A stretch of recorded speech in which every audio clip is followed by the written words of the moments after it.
Peut-on relancer les sentiments de son ex? Une question imparable, toujours présente au moment de la rupture et au moment de vouloir mener sa reconquête amoureuse. Et puis une question excessivement paradoxale. Comment relancer des sentiments alors qu'on est face à une personne qui ne veut plus de nous? Comment créer de l'amour? Comment créer du sens dans toute cette idée qui paraît véritablement illusoire quand on se frotte au pacte? C'est de tout cela qu'on parle dans cette vidéo. Asseyez-vous bien, c'est parti.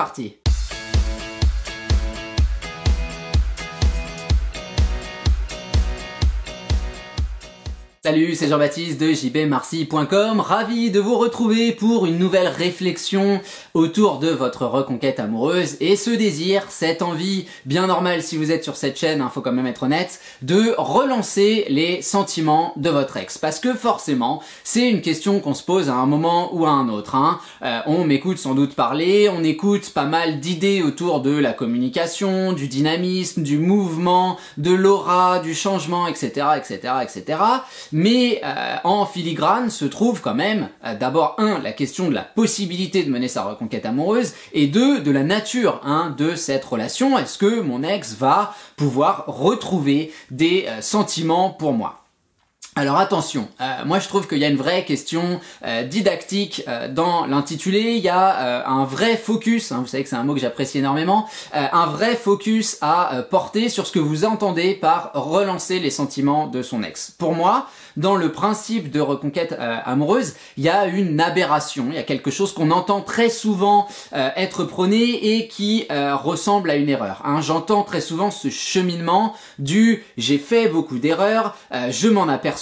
aujourd'hui je veux créer quelque chose de différent, donc je vais finalement revenir au point, à la genèse finalement, au point de départ de ma relation pour être cette personne qui n'avait pas encore fait toutes ces erreurs, donc qui était peut-être plus ouverte, plus sympa, je sais pas, moins aigrie, plus sportive, qui avait plus de temps, etc., etc., etc., pour revenir à de meilleurs sentiments, puisque mon ex était amoureuse de moi à cette époque-là, et bien sans doute qu'en revenant en arrière, eh bien il y aurait des chances de recréer un sentiment positif, quelque chose qui puisse moi aussi m'apporter ce dont j'ai besoin et ce que je veux donc dans ce potentiel nouveau couple. Moi, cette idée-là, je n'y crois pas. Je n'y crois pas tout simplement parce que c'est remettre en cause tout ce qu'on a vécu,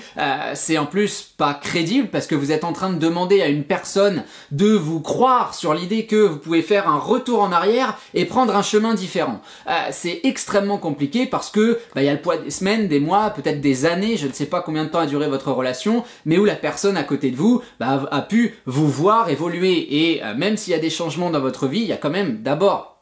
ce principe phare qui pour nous est problématique, de se dire que cette vision-là des choses, de relancer le sentiment de mon ex, c'est extrêmement intellectuel. On a presque l'impression que c'est un contrat. Laisse-moi une chance d'être celui que j'étais, on appuie sur reset et puis là tu vas voir que ça peut fonctionner ensemble. Dans cette vision-là,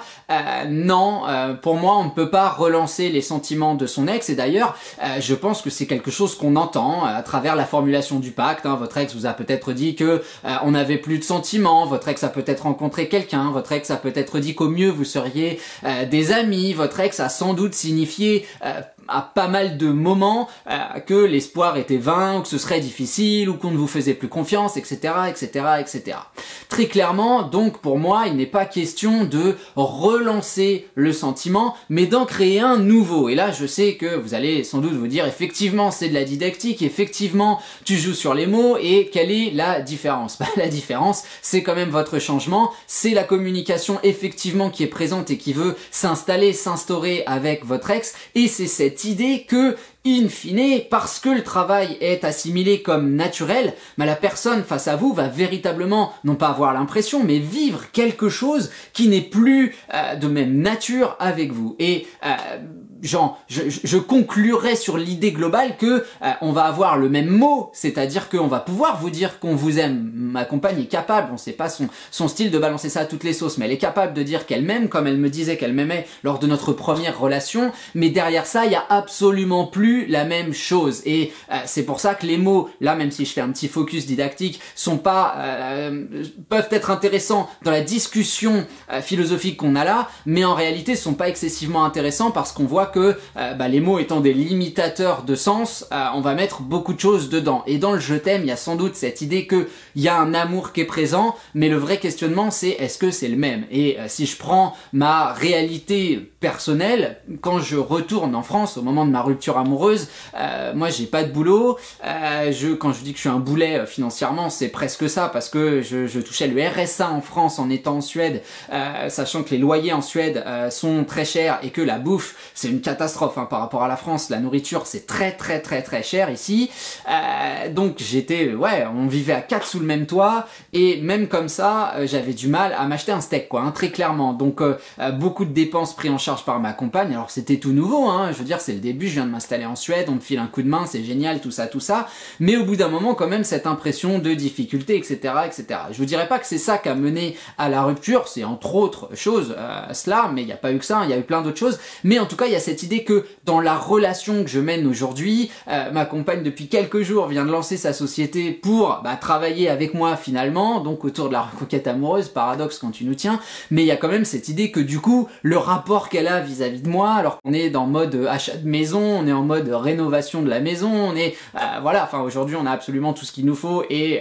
matériellement on n'a pas de problème, je peux vous dire que du coup le rapport est absolument pas le même, et je parle pas de ça pour parler d'argent, je parle de ça pour parler de dépendance. Au moment de notre première relation, j'étais absolument dépendant d'elle, oui pour l'argent, pour la langue aussi, parce que je parlais pas suédois, hein. Au début c'était vraiment une galère, pour moi c'était du viking quoi, je comprenais absolument rien, donc je parlais anglais à tout le monde, heureusement que les gens parlent anglais, mais dans le cadre de l'intimité, dans le cadre familial, etc., tu te sens pas forcément exclu, mais tu sens que les gens font des efforts et que du coup, le naturel en prend un petit peu une claque en pleine tronche. Hein. Et donc tout ça, qui faisait sans doute qu'on m'aimait hein, au début, le fait que je sois étranger, le fait qu'il y ait toute cette excitation, qui au fur et à mesure a pu devenir quelque chose de plutôt pesant, tout ça est effacé aujourd'hui et les mots sont les mêmes. Hein. Oui, je t'aime, oui, on est bien ensemble, etc. Ce que je ne veux pas oublier, ce que je ne veux pas omettre, c'est cette idée qu'on a eu une rupture amoureuse et que c'est elle qui finalement m'a poussé à vraiment accélérer, à vraiment changer, à vraiment travailler sur moi. Et aujourd'hui, ce que j'ai envie de dire, c'est que c'est le dynamisme qui est excessivement différent. Quelque part, j'ai la même personne face à moi. Moi, je suis le même dans le sens où, physiquement,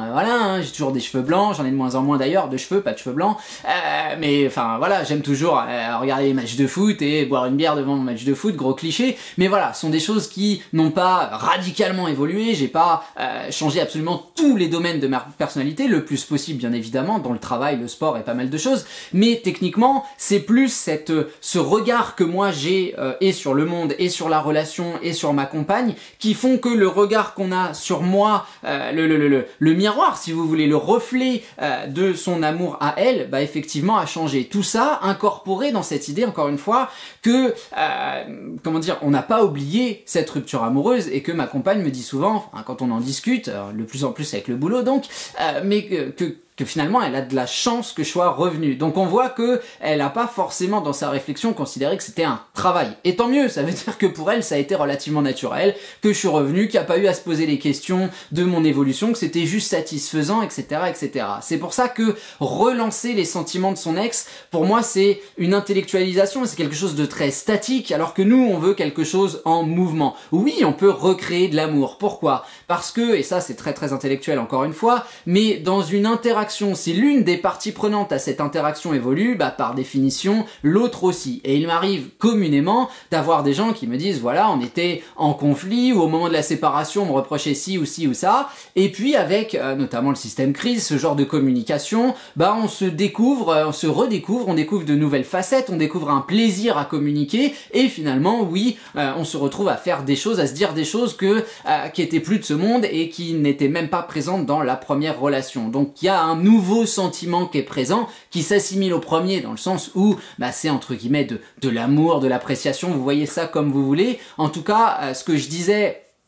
pas plus tard que ce matin encore en coaching, c'est que finalement pour moi l'amour ça se résume à un mot, si on devait le vulgariser, c'est du mouvement. L'amour est en mouvement. L'amour c'est pas quelque chose d'intellectuel où on va réfléchir, on va se dire ah bon, t'as un nouveau travail, t'as une nouvelle voiture, je suis amoureux de toi ou je suis amoureuse de toi. Non, ça c'est un besoin matériel, ça c'est pas de l'amour. L'amour c'est quelque chose qu'on ressent et sur lequel